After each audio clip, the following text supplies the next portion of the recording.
everyone, Shelly here. Today I'm going to be demonstrating a Chaturanga push-up. I'm going to show you a couple ways to get into that pose, as well as some strengthening exercises to help build the pose.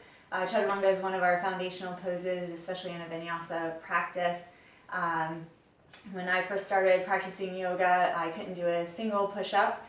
It took some time to build that strength. But it can be a very important pose for building your practice as you move forward.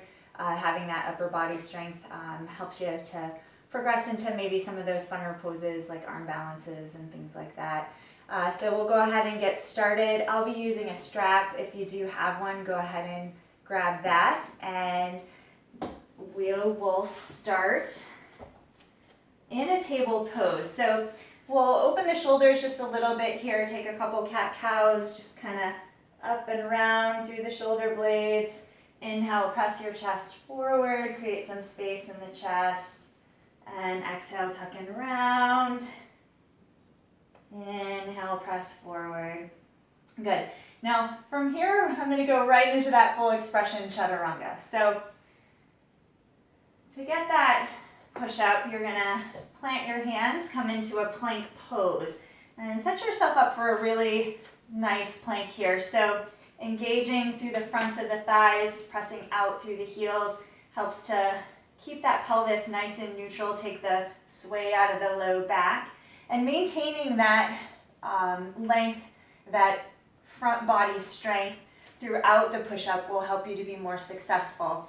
Now from here, so stacking your bones is always important as well. Wrist stack under shoulders, and on the inhale you're just going to tip your weight forward, so you find this nice long stance, and you'll see my shoulders kind of come past my knuckles a little bit. Now keeping that length in the chest, the gaze goes straight out in front off the tip of the nose.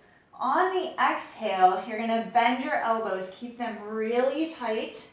Again, maintaining that strength of the core. You're just coming halfway down. So this is your half push-up, your Chaturanga push-up. And then on the inhale, you flip the feet, you press your chest up and forward. Exhale, tuck the toes, hips to the sky, downward facing dog. So again, one more time. Inhale, come forward to that long plank. Elbows nice and tight to the sides. Lower halfway down, long chest, gaze out in front. Flip the feet. Inhale, press up and through. Hips to the sky, down dog. Now, if you don't have the upper body strength to take you through that, generally what you see happen, or what you may notice happening in the body, is when you start to come down, you want to take those elbows out more like a normal push-up. And that will build upper body strength, but you're not going to build that tricep strength needed for a Chaturanga. Another common occurrence with this is if you don't have the core strength or the upper body strength, a lot of times what will happen is as you start to come down, that belly comes down first, and then you can press up and through. That's not necessarily a bad thing, but if you want to try and build that strength, I'll be showing you a couple ways to do that. Another common tendency in this pose is to dip the shoulders forward first. So you get this kind of cave in here, and then you come down and you push up and through. Now, that might not feel too bad when you do it, but eventually the more that you do that, the more wear and tear you're going to put on your rotator cuff, and eventually develop some problems there. So, ways to build strength in the pose.